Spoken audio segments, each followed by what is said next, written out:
नमस्कार दोस्तों, वृत्त ज्यामिति का एक बहुत ही महत्वपूर्ण और मजेदार आकार है।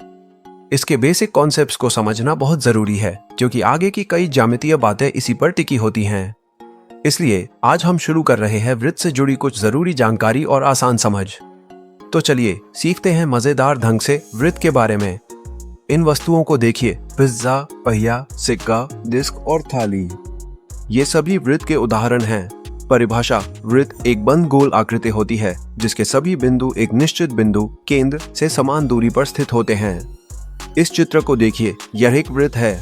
अब वृत्त में इस बिंदु को देखिए, यह एक निश्चित बिंदु है जिसे केंद्र कहा जाता है। और ये बाहरी रेखा जो वृत्त को चारों तरफ से घेर कर रखती है अर्थात बाउंड्री लाइन, वृत्त की परिधि या सर्कमफ्रेंस कहलाती है। वृत्त के केंद्र को वृत्त की परिधि पर स्थित किसी बिंदु से जोड़ने वाली रेखा को त्रिज्या अर्थात अर्धव्यास या रेडियस कहते हैं। इस आकृति में OP एक त्रिज्या यानी अर्धव्यास है। अब इस घड़ी को देखिए, इसका आकार गोल है, यानी हम कह सकते हैं यह वृत्ताकार है। वृत्त जिस तल में स्थित होता है उसे ये तीन भागों में विभाजित करता है: internal and external area of अंदरूनी भाग, बहिर्भाग, बाहरी भाग और वृत्तीय क्षेत्र। वृत्त के भीतर के क्षेत्र को अभ्यंतर कहते हैं। वृत्त के बाहर के क्षेत्र को बहिर्भाग कहते हैं। अभ्यंतर और परिधि मिलकर जो क्षेत्र बनता है उसे वृत्तीय क्षेत्र कहते हैं। जीवा और व्यास, कॉर्ड एंड डायमीटर। यदि आप वृत्त की परिधि पर दो बिंदु P और Q लें और उन्हें जोड़ें तो रेखा PQ को वृत्त की जीवा, कॉर्ड कहते हैं। यदि कोई जीवा वृत्त के केंद्र से होकर गुजरती है तो वह व्यास, डायमीटर कहलाती है। व्यास वृत्त की सबसे बड़ी जीवा होती है और ये दो त्रिज्याओं के बराबर होती है। यहाँ AP एक व्यास है। दीर्घचाप और लघुचाप, major arc and minor arc. इस आकृति को देखिए, यह एक चाप, आर्क है। चाप वृत्त के परिधि का एक अंश होता है, यानी वृत्त की परिधि पर स्थित दो बिंदुओं के बीच का टुकड़ा चाप कहलाता है। चाप दो प्रकार के होते हैं: दीर्घचाप, मेजर आर्क, और लघुचाप, माइनर आर्क।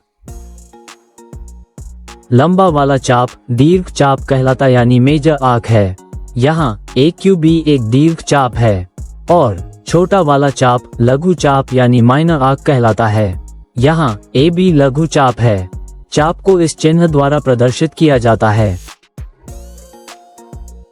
परिधि, त्रिज्याखंड और वृत्तखंड, सर्कमफ्रेंस, सेक्टर एंड सेगमेंट। किसी वृत्त की परिधि उसकी बाह्य सीमा की कुल लंबाई होती है। इसे वृत्त का परिमाप या परिसीमा कहा जा सकता है। वृत्त के मुख्य दो खंड होते हैं: त्रिज्याखंड, सेक्टर, और वृत्तखंड, सेगमेंट। यदि किसी वृत्त की दो त्रिज्याएं और उनके बीच का चाप मिलकर एक क्षेत्र बनाएं तो उसे त्रिज्याखंड अर्थात वृत्तकला या सेक्टर कहते हैं। त्रिज्याखंड दो प्रकार के होते हैं: लघु त्रिज्याखंड, माइनर सेक्टर, और दीर्घ त्रिज्याखंड, मेजर सेक्टर। वृत्त का वह भाग जो एक लघु चाप और दो त्रिज्याओं से बना हो उसे लघु त्रिज्याखंड कहते हैं, और वृत्त का वह भाग जो एक दीर्घ चाप और दो त्रिज्याओं से बना हो उसे दीर्घ त्रिज्याखंड कहते हैं। किसी भी वृत्त को एक जीवा द्वारा दो भागों में बांटा जाता है। प्रत्येक भाग को वृत्तखंड कहते हैं। त्रिज्याखंड की तरह ही वृत्तखंड भी दो प्रकार के होते हैं: लघु वृत्तखंड, माइनर सेगमेंट, और दीर्घ वृत्तखंड, मेजर सेगमेंट। अब इस वृत्त को देखिए, यहाँ दोनों चाप बराबर हैं, इसलिए ये दोनों अर्धवृत्त हैं। जीवा द्वारा वृत्त पर अंतरित कोण, angle subtended bye a cord in a circle. एक वृत्त लेते हैं जिसका केंद्र O है। इसमें AB एक जीवा है और C एक बिंदु है जो परिधि पर स्थित है।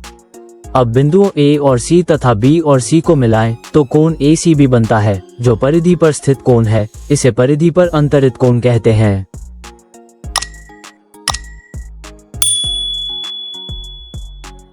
इसी प्रकार जब हम AO और BO को मिलाते हैं तो कोण AOB बनता है जो केंद्र पर बना कोण है और इसे केंद्र पर अंतरित कोण कहते हैं।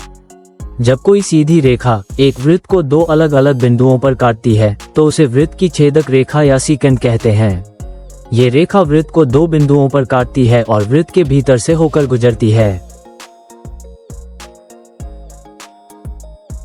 वृत्त की स्पर्श रेखा टैंजेंट वह सीधी रेखा होती है जो वृत्त को केवल एक ही बिंदु पर स्पर्श करती है और उसे काटती नहीं है। स्पर्शक यानी टैंजेंट छेदक रेखा से अलग होती है क्योंकि स्पर्शक रेखा वृत्त को बाहर से केवल एक बिंदु पर स्पर्श करती है। वृत्त के परिधि पर स्थित किसी बिंदु से वृत्त पर केवल एक स्पर्शक टैंजेंट खींची जा सकती है, लेकिन वृत्त के बाहर स्थित किसी एक बिंदु से वृत्त पर अधिकतम 2 स्पर्शक खींचे जा सकते हैं।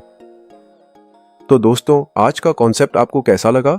अपनी राय कमेंट में जरूर बताना।